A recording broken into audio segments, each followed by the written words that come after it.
If you wake up in the middle of the night with a mouth so dry your tongue feels stuck to the roof of your mouth, I need you to listen carefully because what I'm about to tell you is something almost none of my patients know, and it is not just a normal part of getting older that dryness could be your body waving a flag. And in a few minutes, I'm going to show you the 7 most common reasons it happens, which ones are harmless, and which ones you should never ignore.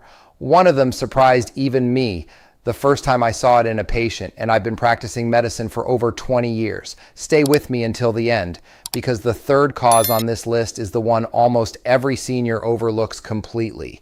Hello, I'm Dr. Alex Mandell, and I'm your virtual health assistant, and welcome back to the channel. If you're new here, this is the place where we talk honestly about the health changes that come with getting older. No scare tactics, no jargon, just real medical guidance explained simply the way I'd explain it to my own mother. Today we're talking about something so common that most people brush it off completely, waking up with a dry mouth. Maybe it happens to you once a month, maybe it happens every single night. Either way, by the end of this video, you'll understand exactly why it's happening, what it might be telling you about your health, and the simple steps you can take starting tonight to fix it. I've had this exact conversation with dozens of patients over the years, and almost every time it starts the same way. Someone mentions it almost as an afterthought at the very end of an appointment, right as they're reaching for their coat. Oh, one more thing, doctor. I've been waking up really thirsty lately. And almost every time, once we actually dig into it together, there's a clear, identifiable reason. That's what I want to walk you through today, step by step, with real examples from my own practice. Before we get into it, if you find this helpful, please take 2 seconds to like this video and subscribe. It genuinely helps this channel reach more seniors and families who need this information, and it costs you nothing. Now, let's get into it. I remember speaking with a 72-year-old patient of mine named Margaret. She came in for a routine checkup, and almost as an afterthought, she mentioned that she'd been waking up 2 or 3 times a night with the mouth so dry she had to sip water just to fall back asleep. She said, "I just figured it was my age, doctor. Everybody says your body dries out when you get older. Here's the truth. Getting older does not automatically mean your mouth should feel like sandpaper at 3 a.m. Your salivary glands don't simply shut off because you turn 65. When that happens consistently, it's almost always being caused by something specific, and most of the time that something can be identified and managed. So what was actually happening with Margaret? Her daughter noticed it before anyone else did, and what she noticed changed everything about how we treated her mother. I'll tell you exactly what it was in just a moment. But first, let's talk about what's actually happening inside your mouth when this occurs, because understanding the why makes everything else make sense.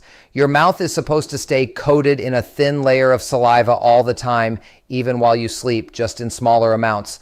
Saliva does more than just keep your mouth wet. It washes away food particles, neutralizes acid, protects your teeth from decay, and even contains natural antibacterial compounds that help prevent infection in your mouth and throat. When saliva production drops, doctors call this xerostomia. It's simply the medical term for chronic dry mouth. And in people over 65, it's estimated that roughly 1 in 3 experience it regularly, which means if this is happening to you, you are far from alone. You have 3 major pairs of salivary glands tucked near your cheeks, under your jaw, and beneath your tongue. In healthy aging, these glands can still function well into your 80s and 90s. What changes with age isn't the glands themselves failing on a timer. It's the number of things layered on top of them that interfere with how well they work. More medications, more chronic conditions, changes in how you breathe at night, and shifts in how your body senses thirst. That's an important distinction because it means dry mouth is rarely a dead end. It's a symptom with a traceable cause, and traceable causes can usually be addressed. Margaret's daughter, by the way, was the one who finally pushed her to bring it up at her appointment. She'd noticed her mother reaching for water glasses left on nearly every surface of the house, the nightstand, the bathroom counter, even the arm of the couch. It wasn't dramatic, it was quiet, and that's exactly how this symptom tends to show up in real life, not as an emergency, but as a small daily inconvenience that slowly chips away at comfort. Now, here's what surprised Margaret's family the most, and it's the #1 cause of dry mouth in adults over 60. It wasn't a disease, it wasn't dehydration, it was sitting in her medicine cabinet the entire time. Medications are by far the most common cause of dry mouth in older adults. There are more than 400 medications that list dry mouth as a side effect, and many seniors are taking several of them at the same time without realizing the effect adds up. The most common culprits include blood pressure medications, especially diuretics, which are designed to help your body release extra fluid, Antihistamines, the kind used for allergies or to help with sleep. Antidepressants, particularly older classes of these medications. Medications for overactive bladder, certain pain medications. Margaret was taking a blood pressure medication, an antihistamine for seasonal allergies, and a sleep aid 3 medications, each with a mild drying effect on their own, but combined they were significant enough to keep her mouth dry all night long.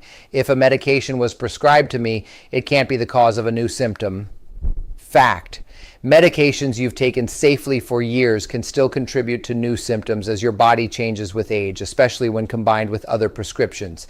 This is called polypharmacy, and it becomes more relevant the more medications you're taking. I want to be very clear about something important here. I am never telling you to stop taking a prescribed medication on your own. What I am telling you is that this is exactly the kind of question worth bringing to your doctor or pharmacist. A simple medication review can often identify the cause within minutes. One practical tip that helps many of my patients: bring a full list of everything you take, including over-the-counter products and supplements, to your next appointment. Many people don't think to mention an antihistamine they buy at the pharmacy or a sleep aid they only take occasionally, but these matter just as much as prescription medications when we're trying to identify a cause. Quick reminder, if this is resonating with you or someone in your family, hit that like button and subscribe so you don't miss the rest of this series. We're just getting started. His children noticed something was changing before he did. I had a patient, Robert, 68 years old, whose son mentioned during a visit that his father had started snoring loudly over the past year, something that never used to happen. Robert himself hadn't thought much of it until he mentioned the dry mouth. Here's what most people never connect. Snoring, mouth breathing, and dry mouth are often the same story told 3 different ways. And sometimes that story points to something more serious happening while you sleep. As we get older, several things can make mouth breathing during sleep more likely: nasal congestion, changes in muscle tone in the throat, weight changes, or sleeping position. When you breathe through your mouth instead of your nose all night, the airflow dries out your saliva far faster than normal. If dry mouth is paired with loud snoring, gasping during sleep, or daytime fatigue no matter how much you sleep, this combination can sometimes point towards sleep apnea, a condition where breathing repeatedly stops and starts during the night. This is worth discussing with your doctor because sleep apnea affects far more than just your mouth. It affects your heart, your blood pressure, and your energy levels. In Robert's case, we referred him for a sleep evaluation, and it turned out he did have mild sleep apnea. Once it was properly managed, not only did his dry mouth improve, but his energy during the day improved dramatically too. His son told me afterward that he seemed like himself again. What happened next surprised her family. In Margaret's case was something different entirely, and I'll circle back to that shortly. But first, there's a third cause that I consider one of the most overlooked in my entire practice. This is the one I promised you at the very beginning, the cause that even I underestimated earlier in my career. As we age, the body's natural thirst signal becomes noticeably weaker. This means many seniors can already be mildly dehydrated without ever actually feeling thirsty. It's not a matter of willpower or forgetfulness. It's a physical change in how the brain senses fluid levels. This matters because even mild, ongoing dehydration reduces how much saliva your body produces. So while you might feel like you're drinking enough, your body may be telling a different story through your mouth at night. I remember speaking with a 74-year-old patient who was active, gardened every morning, and genuinely believed she drank plenty of water. When we looked closely at her actual daily intake together, it came out to less than half of what her body needed, especially given how much time she spent outdoors in the heat. She thought it was normal aging, but once she started tracking her fluids and increased her intake gradually, her nighttime dry mouth improved within about 2 weeks. If I'm not thirsty, I don't need more water.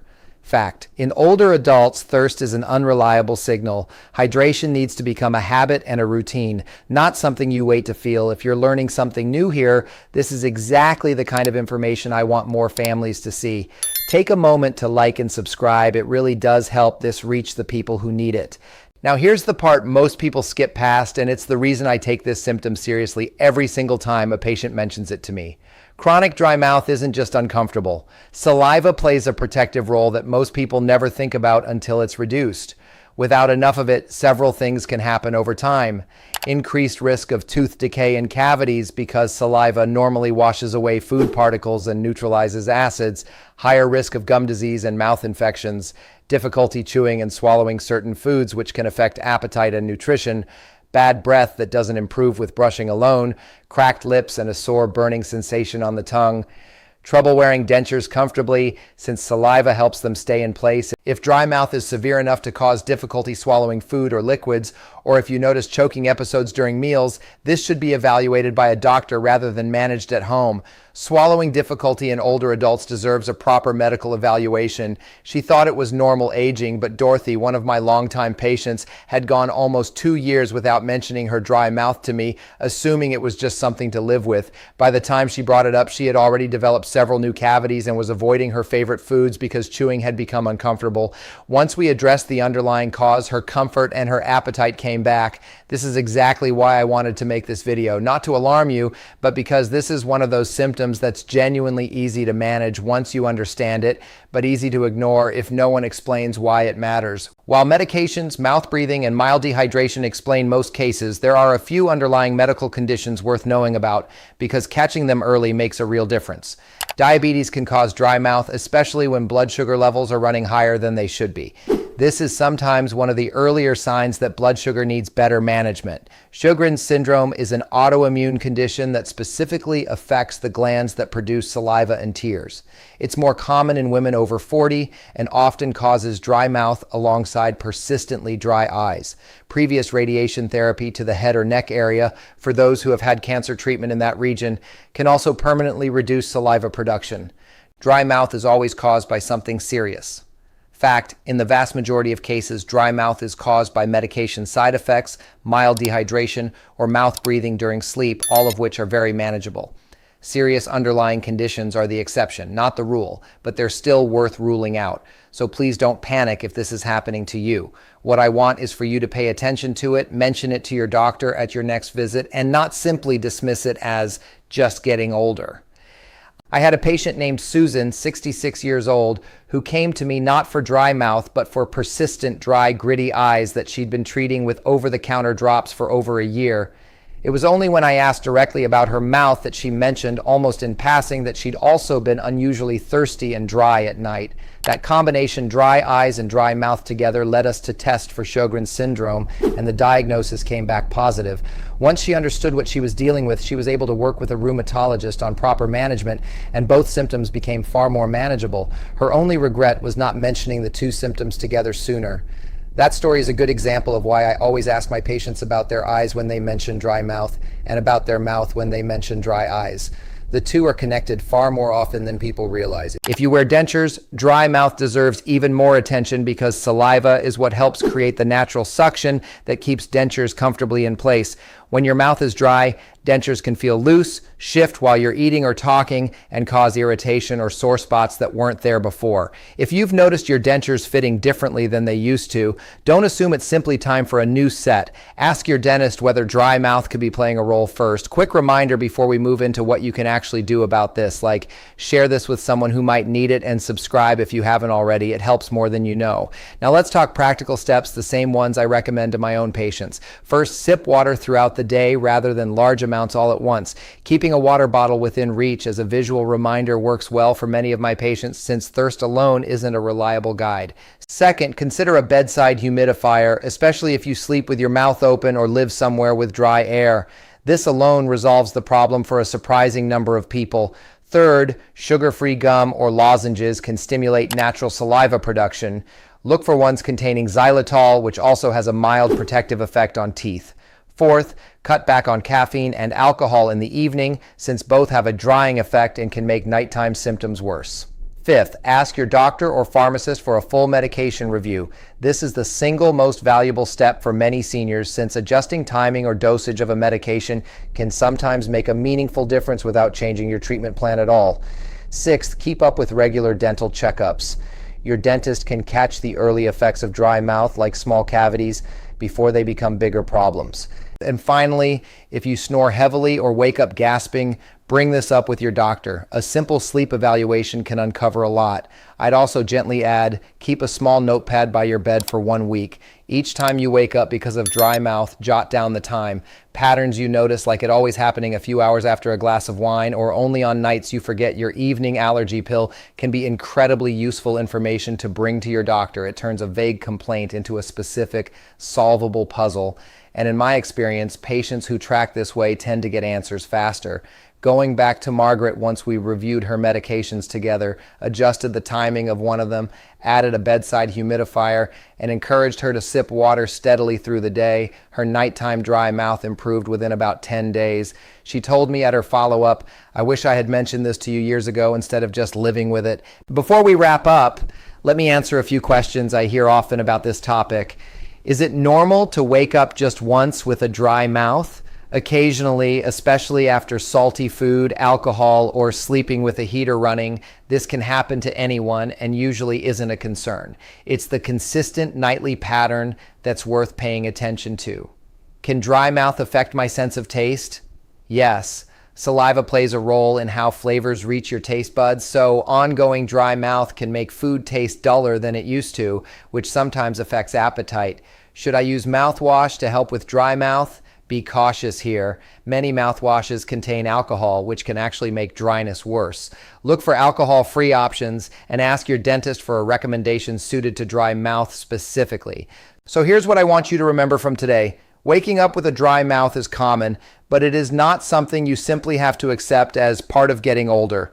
It almost always has an identifiable cause, and in most cases, that cause is very manageable once you know what to look for.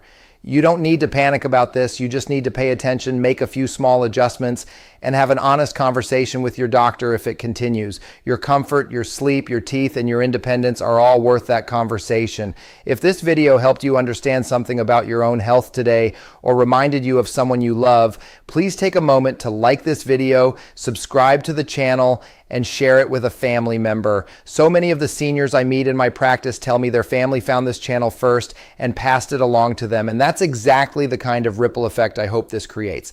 In the comments below, I'd love to know, did any of these causes surprise you? I read every single comment and I do my best to respond.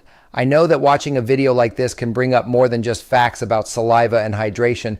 For a lot of the seniors I speak with, symptoms like this one are tied to something bigger: the fear of losing a little more independence, the worry of becoming a burden to family, or simply the frustration of feeling like your own body is changing in ways you didn't expect. If any part of you feels that way, I want you to know that noticing a symptom, asking questions, and taking small steps to address it is not a sign of decline. It's the opposite. It's exactly what keeps you independent, comfortable, and fully present for the people who love having you around the family dinners, the phone calls with grandchildren, the mornings that start the way you want them to without reaching for a glass of water before you've even opened your eyes. Thank you for spending this time with me today. Take care of yourself, take care of each other, and I'll see you in the next video.